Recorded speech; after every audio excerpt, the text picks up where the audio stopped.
All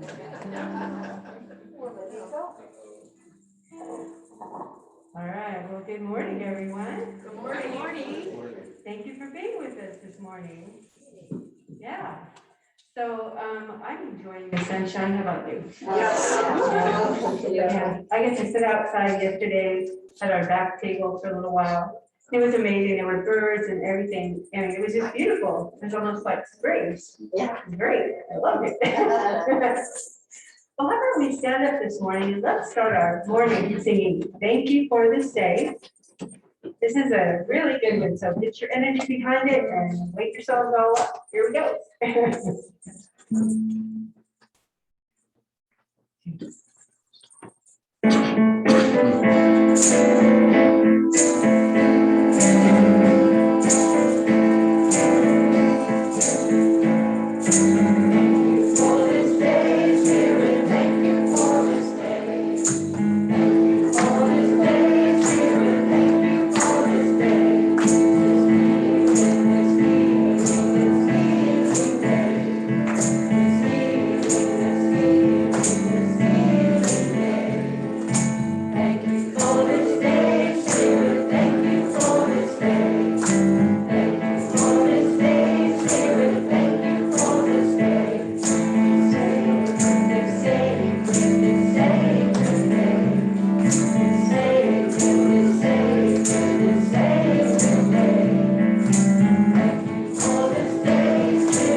All right, you may be seated. Good morning, everyone. My name is Barb Howland. Yeah, really. Good morning, everyone. Good morning. I am the board representative today, but I'm also the prayer partner today. So I have something I want to read you as the board rep. So I'm going to be the prayer partner first and light the candle.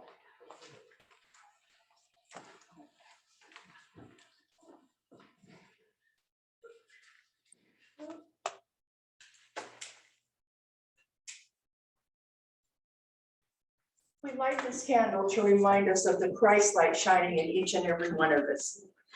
Every Unity congregation has a keeper of the flame, and I am the keeper of the flame for our congregation. And I get a letter every month from Barbara Thorpe, who is the keeper of the big flame. And I would like to share the letter I got with her. Our October affirmation is, I am fully supported in all ways, and so it is. Some persons are over timid about their religion. They fear ridicule and misunderstanding. A certain banker had established a certain time each day for going into the silence to pray. His bank, which was located in a country town, needed to borrow what it considered a large sum of money, and he was in New York negotiating for the loan, but without apparent success. However, he was strong in the silence and trusted God regardless of appearances. While he was talking the matter of the loan over with the New York banker, his silence hour approached, and our country banker was puzzled what to do. He finally decided to be honest with God, and in the midst of apparently unfavorable discussion in regards to the loan, he quietly announced that he always devoted a few moments of prayer at that hour and begged to be excused. The face of the city banker at once lighted up. He instantly recognized that this country friend had something that he did not have. He was poised, peaceful, trustful in the face of defeat. So the city banker hesitantly replied that he also was in the habit of observing a daily moment of prayer, and he would be glad to join him. Then and there, they entered the silence together and had a high realization of God's power to supply and bless. At the conclusion of their prayer session, the city banker informed the country banker that he was satisfied that his securities were good and that the loan would be made without delay. And please join me in prayer. This is a prayer that was written by Charles Fillmore and Cora Fillmore. Almighty, we bow before your infinite goodness and invoke in prayer your all-merciful presence of love. We ask, and as we ask, we give thanks that your power and presence are here in love, and that we are tightly held in your all-embracing arms, where every need is supplied, and we shall ever rest secure from all the buffets of the world. Open to us the inner chambers of peace and harmony, which divinely belong to us, your children. We come as little children into the sacred and trustful presence of your love, knowing full well that only love can draw and hold us in peace and harmony and prosperity. Every fear falls away as we enter into your love and your glory of love as we bask in the sunshine of love, your never failing love. From Teach Us to Pray by Charles Fillmore and Cora Fillmore. Great Spirit, we're grateful for all you have given us. In gratitude, we say, thank you, God, and so it is. Amen.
Good morning, I'm Jeannie Reed and I'm your platform assistant today.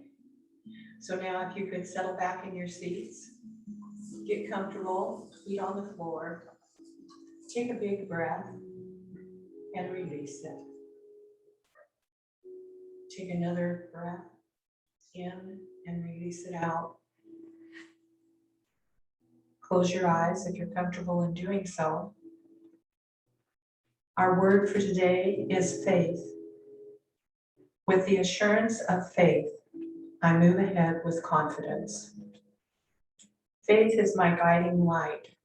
It keeps me hopeful when I'm tempted to doubt and cheerful when I might otherwise feel gloomy. Faith tells me that even when the sky appears cloudy, the sun is still shining brightly above the clouds. Faith gives me a secure footing in the present that I plan for the future. Faith is the assurance that I am never alone, that everything I dream and do is divinely inspired. Every step I take in the direction of my aspirations is fueled by faith that they can come to pass. All of the wisdom, power, love, and strength of God are mine to express as only I can. Leaving hesitancy behind, I use these divine attributes boldly and with confidence. Faith shows me the way forward. And from Hebrews 11:1, now faith is the assurance of things hoped for and the conviction of things not seen.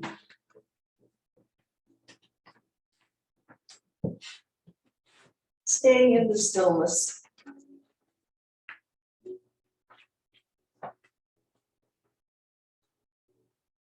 We unify our mind.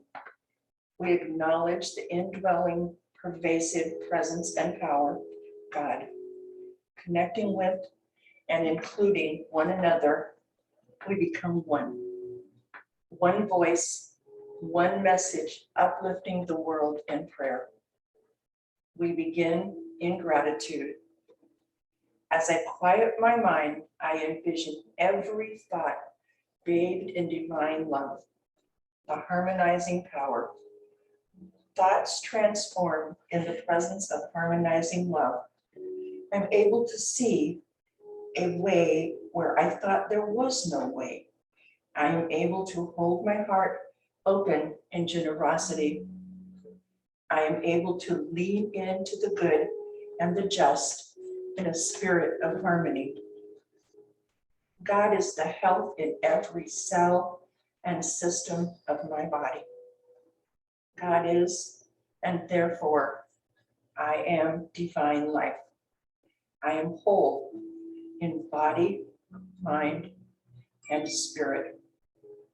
I become aware of the flow of life throughout my body. As my heart beats in perfect rhythm with the pulse of life. Every cell is receptive and responsive to the ever-renewing presence of divine life. My mind is steady, unwavering in spiritual strength. Situations may come and go, or circumstances may change from day to day. All the while, I stand steady in the power of spiritual strength.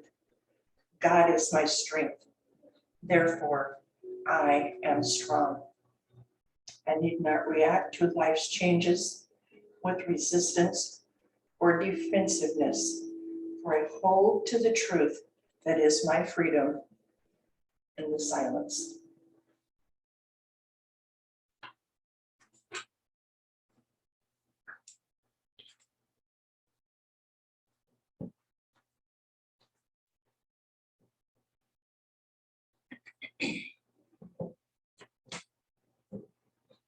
In every matter, I am guided by infinite intelligence. I have instant access to wisdom and understanding as I turn within. Every concern directed to divine wisdom transforms into guidance that I can count on in matters small and large. Wisdom and understanding guide my way. I am a radiant center of spiritual peace and confident living. At the core of my being, I am peace. My peaceful mind swiftly calms turbulent thoughts so that I think clearly. My peaceful heart embraces my human family. In peace, I flow from moment to moment with purpose, passion, and persistence. I am divine peace. I am divine peace. I am divine peace. And as we come back to this space, to the here and now, we remember our brothers and sisters and their prayer needs, those who are unable to be with us, and those who have sent in requests. I have requested prayer for Sandy. Her cat Stephen is having a really hard time, and she's very concerned for his physical well-being. I also asked for prayer for my neighbor Jennifer. Jennifer is 25 years old, and they took her to the hospital in an ambulance with acute kidney failure. She's currently on dialysis 3 times a week. Each time she goes in the hospital, she stays a minimum of 3 weeks. She's seriously ill, dear God, and we see the angels surrounding her and you blessing her and guiding her and keeping her safe. For those who are on your heart and on your mind, whisper their names softly into the universe.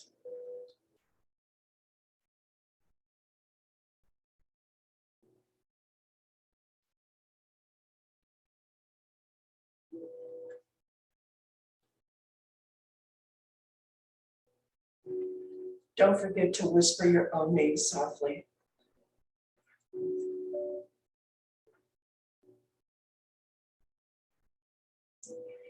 As we conclude our time together in prayer and meditation, we say, Blessed Great Spirit, we are so thankful. And so it is. Amen.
So I'm going to say good morning for those of you who don't know me. I'm Marilyn Freed, and it is my delight, my honor, and my pleasure to introduce to you this morning Jocey Paulman.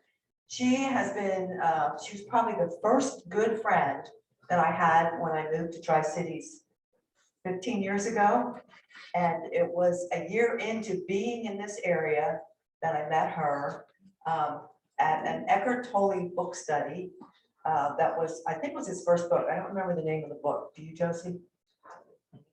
A New Earth. It was A New Earth. Yeah.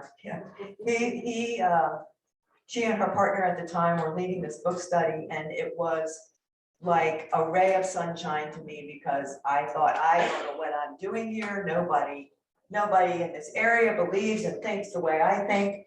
And our friendship began then, and I've learned a lot from her. I've shared little snippets of what she's taught me when I've done some of my talks unknown to her. But I'm really anxious to hear what she has to say this morning. I know that she came into hypnosis a little later in life, was a surprise to her, and that she learned a lot about life and death through this walk that she's taken. And I'm really interested in hearing what she's going to share this morning. And she's told me that she thought that it might open some questions in your mind from some of the things she's going to tell you. So she's willing to stay after church if there's anyone that has questions that would like to ask, you would like to ask her. So once again, help me welcome Jocey Hallman.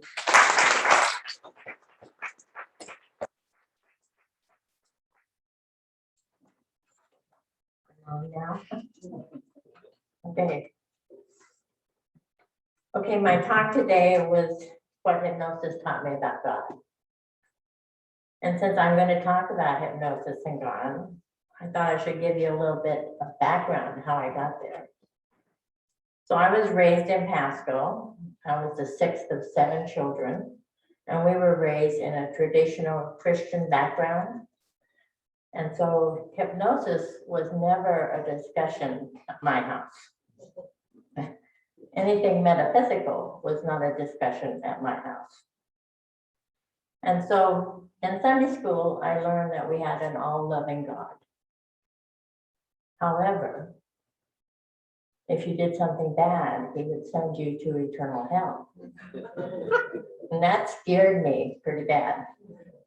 And so in Sunday school, I would ask, how did that happen?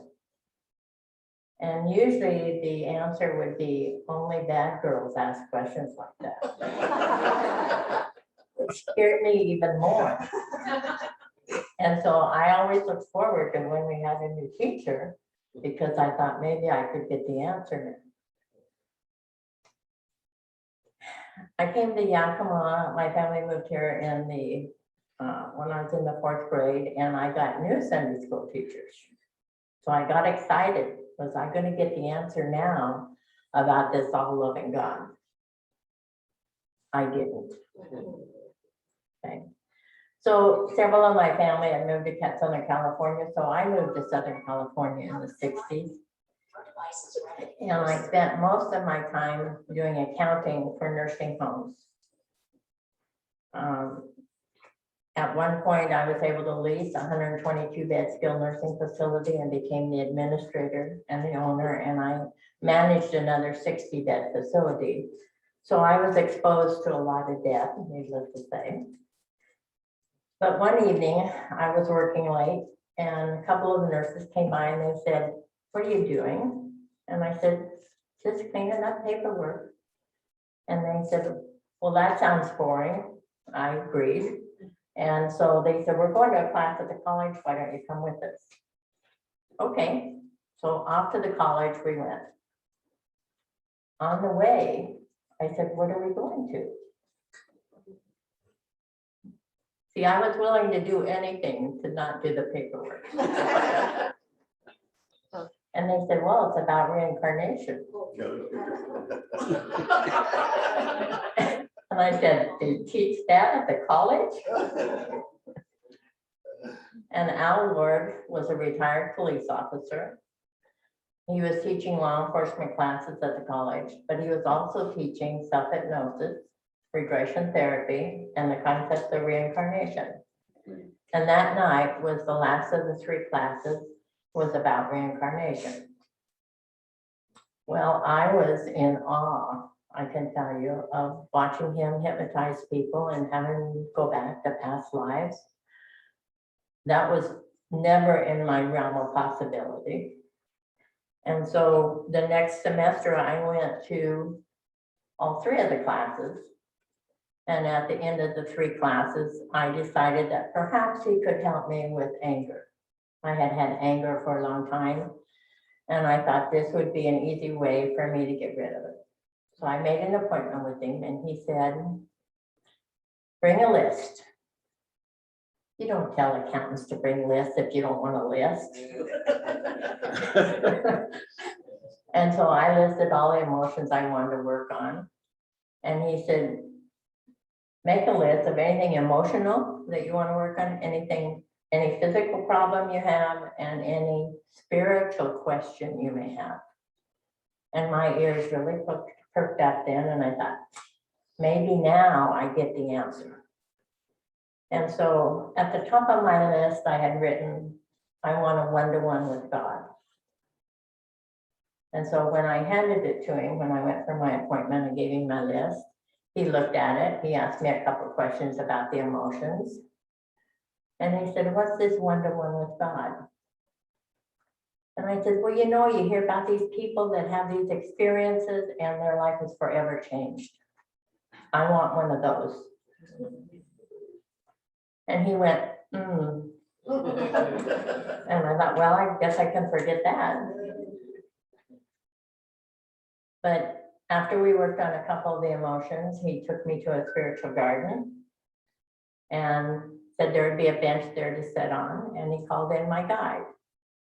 And lo and behold, God came and sat next to me. Okay. And so I started asking my questions that I had ready. And so that big question, are you this all-loving God that will send me to hell if I do something wrong? And the answer was no, only you do that.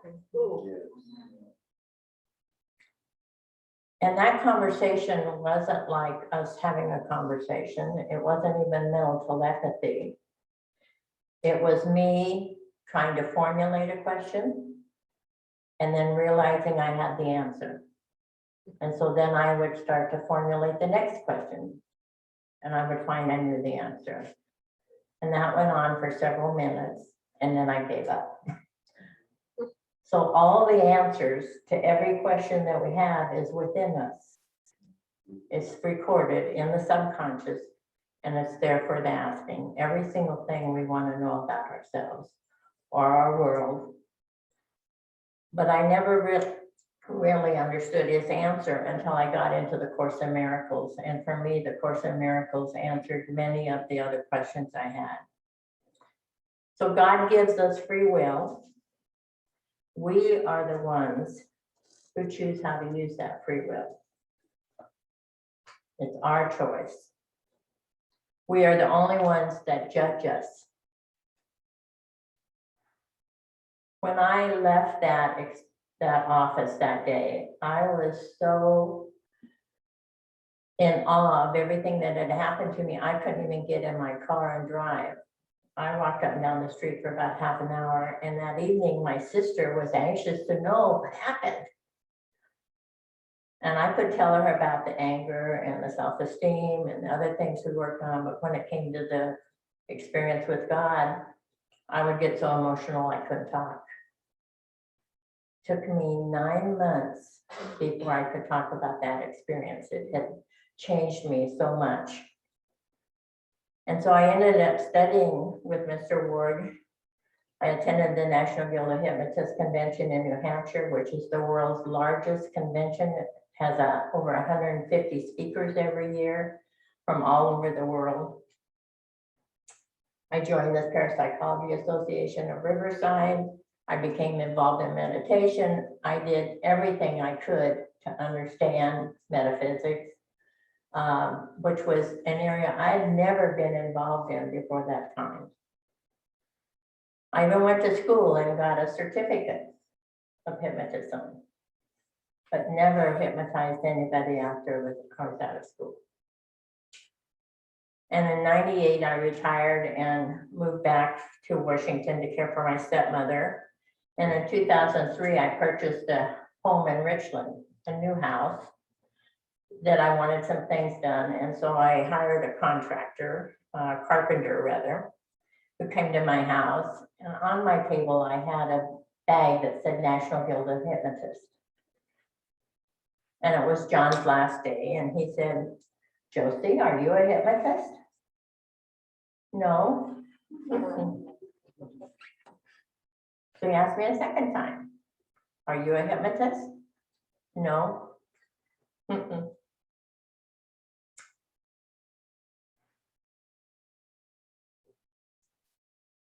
And then he said, I'm not here just to build cabinets for you. We're supposed to exchange energy. And I looked at this carpenter and I thought, where did he come from? And who is he?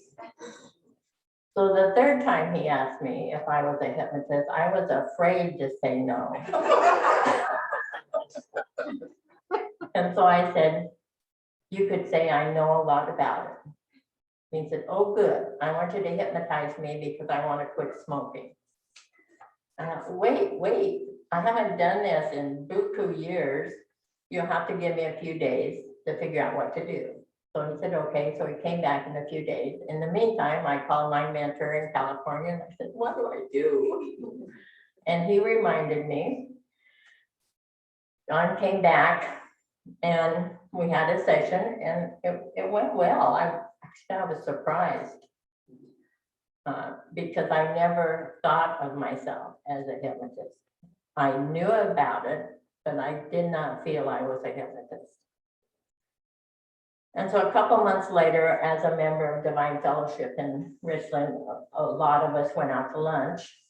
And we went out to lunch and John and his wife were at the restaurant. So I went over and talked to him and he had stopped smoking. And he had smoked from the time he was 7 till he was 53. Wow.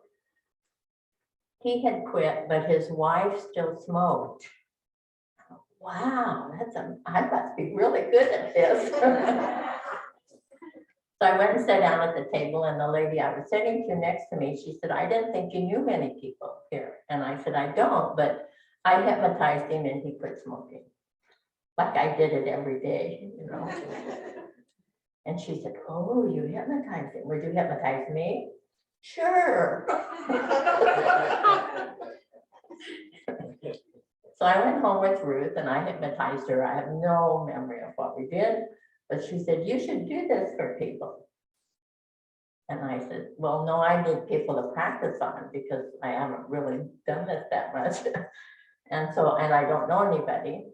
She didn't say anything else, but the next Sunday I'm sitting in church and the minister announces I need people to practice on. So who do you think was in charge of all this?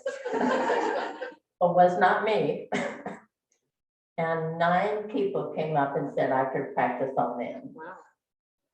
I was shocked. And they came and I practiced. And that's how all of this started for me. So what have I learned from these experiences? I'm sure you know that we are eternal spirits having a physical body, a temporary physical body.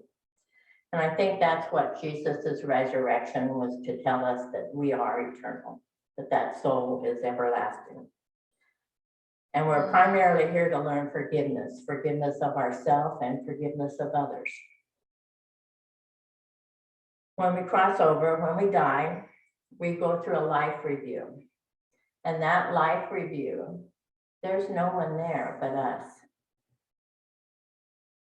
But we get to experience how we made other people feel. So every time we made people feel good, we get to feel that. But we also get to feel every time we made people feel bad. There's no one there judging us. We are the only ones judging ourselves.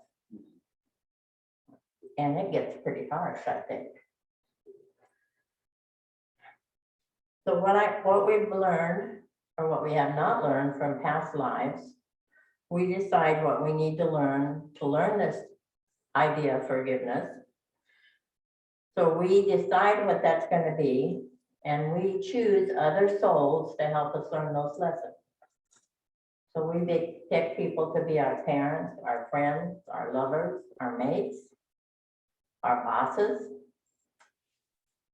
We choose the ones that are going to be good to us, and we choose the ones that are going to be bad to help us learn these lessons.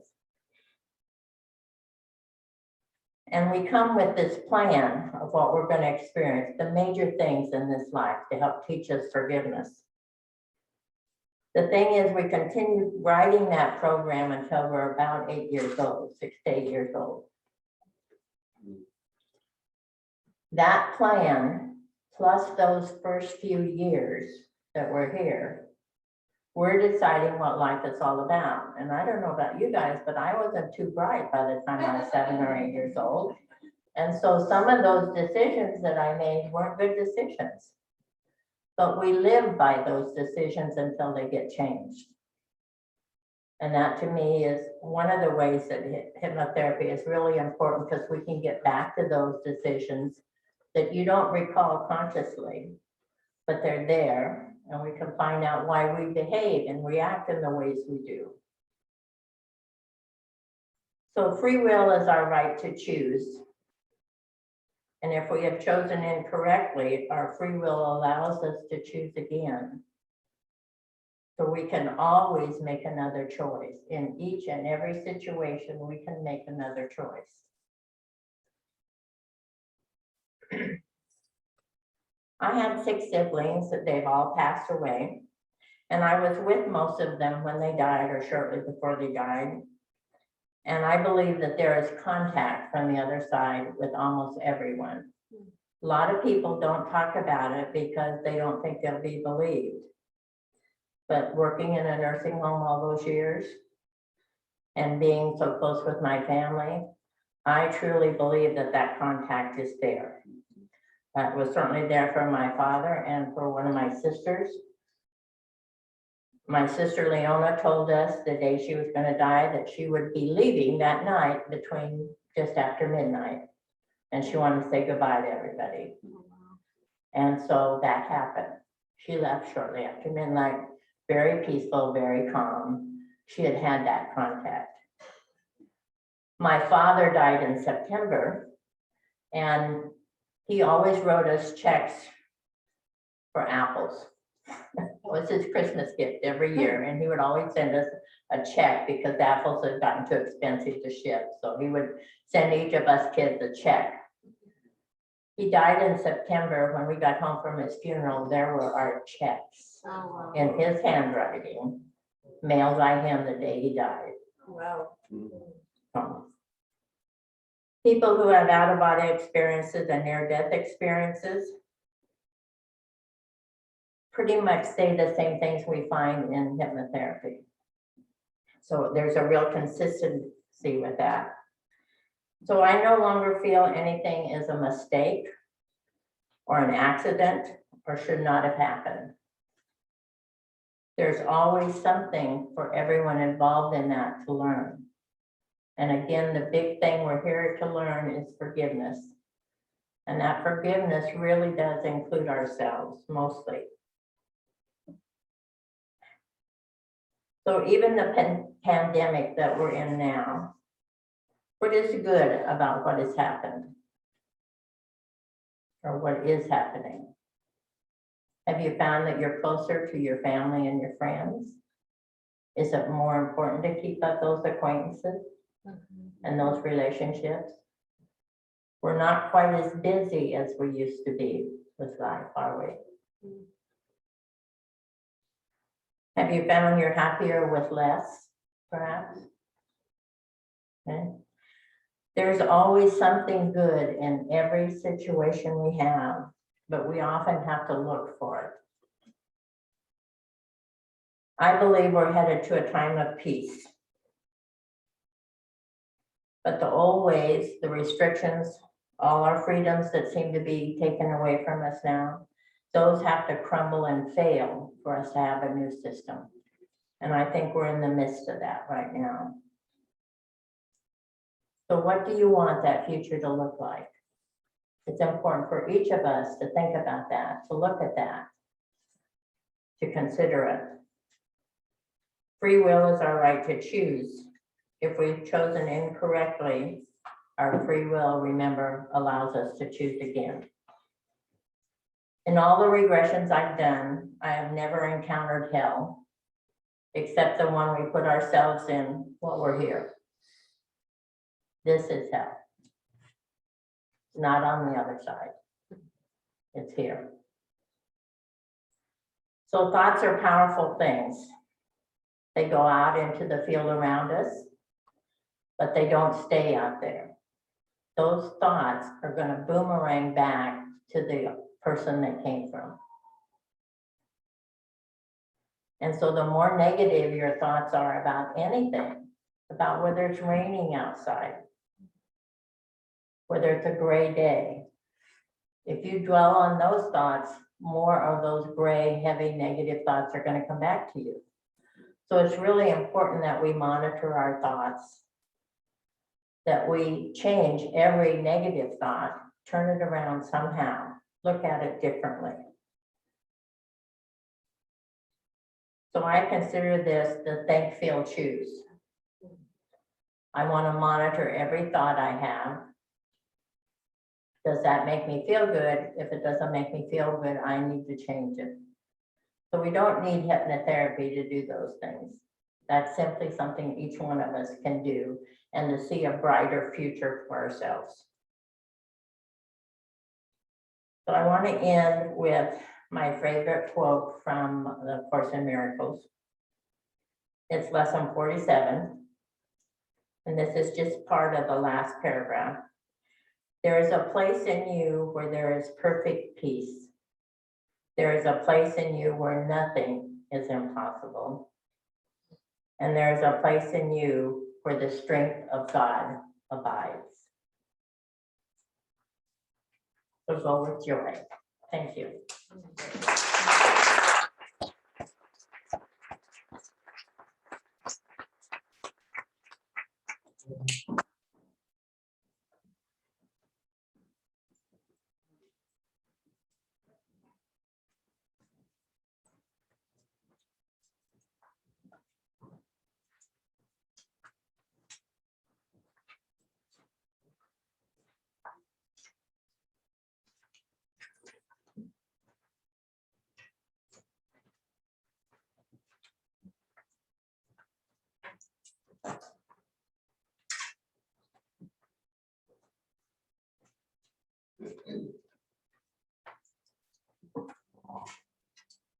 Thank you.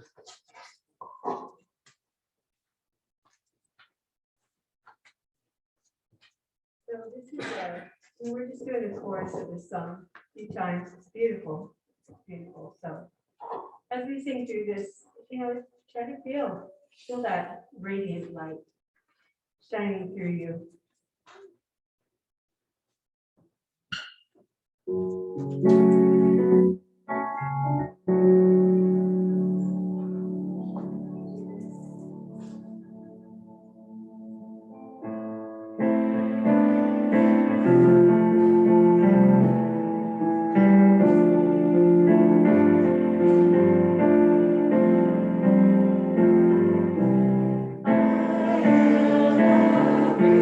Light of God, I shine a light.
So now it's time to go over our bulletin, our announcements. The weekly Zoom meditation. Marilyn is on Tuesday evenings at 7 o'clock, and Warren is on Wednesday mornings at 10 o'clock for meditation. And the Zoom link is on the website unityyakima.org. The Wednesday morning book study, the group meets each Wednesday at 11 o'clock, and they are now starting the book Where the Mountain Meets the Moon. So new book has started and everyone is welcome. Our annual membership meeting and harvest dinner and silent auction is Sunday, October 17th at 12:30. And there's sign-up sheets on the back table for all of those things, for the silent auction, if you have something that you would like to put on there. And then there are sign-up sheets for the harvest dinner, if you would like to help out and bring either a soup, a bread, a salad, or a dessert. And then there's also an RSVP for the dinner, if you plan on coming to the dinner and how many people. Our October guest speakers are Marilyn Freed. And then on the 17th, we have Music Sunday. And then the next Sunday to be announced. And then Monsignor Ecker, yay! The speaker feedback forms, those are the little green sheets in your programs. Please take a moment to fill those out, and you can put them in the plate when it comes around. That is very, very helpful for our speaker team. And then our Lost Tots booth at the fair, it's done. Well, it's almost done. Do you have something to say, Janet? Just thank you for all you've been volunteering. Thank you for everyone that volunteered 1, 2, 3, 4, and 5 times. And it went really pretty well so far, and not without a few hiccups. And next week, I'll give you the statistics about how many children and all that. Oh, thank you. Thank you for doing that, Janet. That's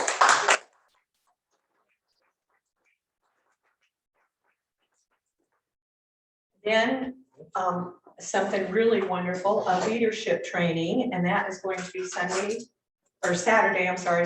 October 23rd from 9:30 until 2:30. And it's for everyone, There's going to be a lot of good learning and information. Do you have something to say, Shane? Why do you ask? I am excited to get to join you. You know, you all are so dear to me, and what a privilege to be able to come back and do some of the things that I've done with other congregations, other Unity congregations. And they kept asking me, the member services people at Unity Worldwide, are you sure you can do this with the group that you know? I think it'll be even more fun. I think it'll be a lot of fun. So I hope you'll sign up so that we can know how many to come to have for our little lunch. It will be very simple, but just being together and really considering how can we be the light that we're meant to be here in Yakima. For our whole community. Woo-hoo. And then there's also a sign-up sheet back there for the Women's Weekend at the Beach. The sign-up sheet is back there and more information about it. Are there any other announcements? Yes. I just wanted to point out that Zoom link is the same for our services as for our meditations. It used to be 2 separate ones. It isn't anymore. And what I've done is I've simply bookmarked it on my browser, so I don't have to look it up and click a link or go to my email or anything. I just click my link in my browser. Easy peasy. That's easy for you to say. Are there any other announcements? No? Okay, if you'll join me, please, in the affirmations. Our prosperity affirmation together. My mind is one with God mind, in which everything is possible. Our vision, a world powerfully transformed through the growing movement of shared spiritual awakening. and our mission. We empower individuals to collectively transform the world.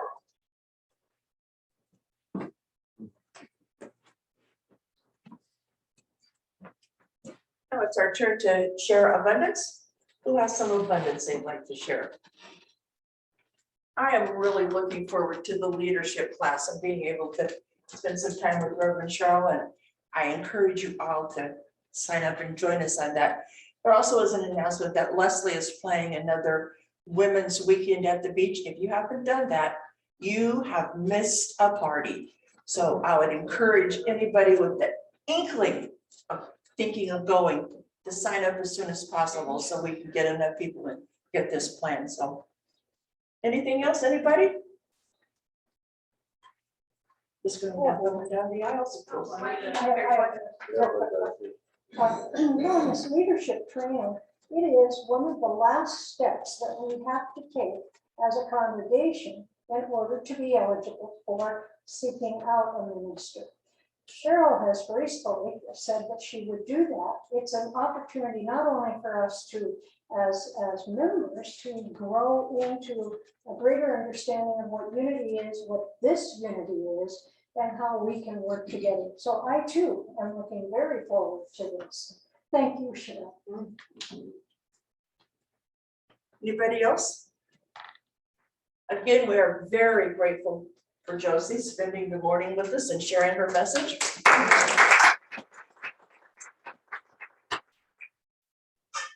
Going once? Going twice? Okay, will the ushers come forward?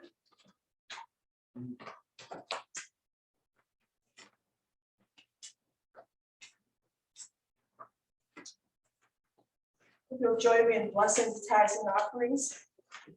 Divine love flowing through me, blesses and multiplies all that I have, all that I have, all that I give, and all that I receive. Thank you, God.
Divine Spirit, thank you for the flow of giving and receiving that is part of our wondrous universe.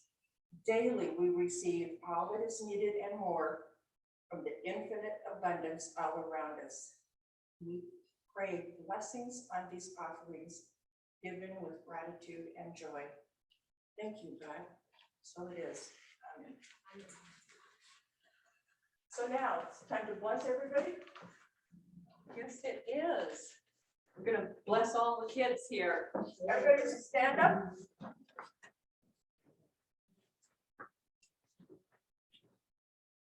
We love you, we bless you, and we appreciate you just the way you are.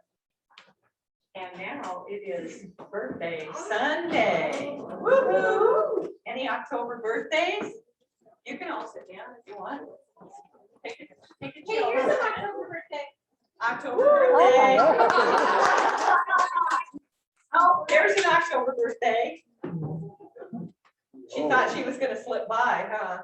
I'm an October birthday. All right, Warren. Yay. Who's 82? God, dance the day you're born.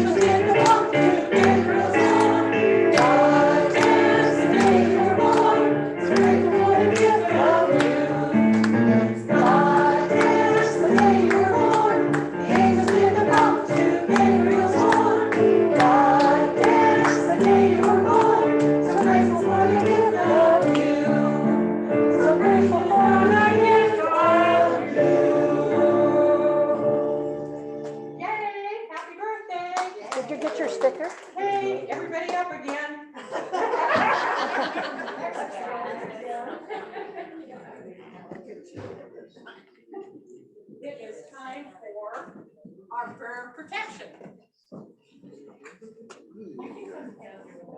Okay. The light of God surrounds us. The love of God enfolds us. The power of God protects us. The presence of God watches over us. Wherever we are, God is, and all is well. You gotta hold my hand because they're freezing. Roll up there, Warren.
I didn't plug my computer in.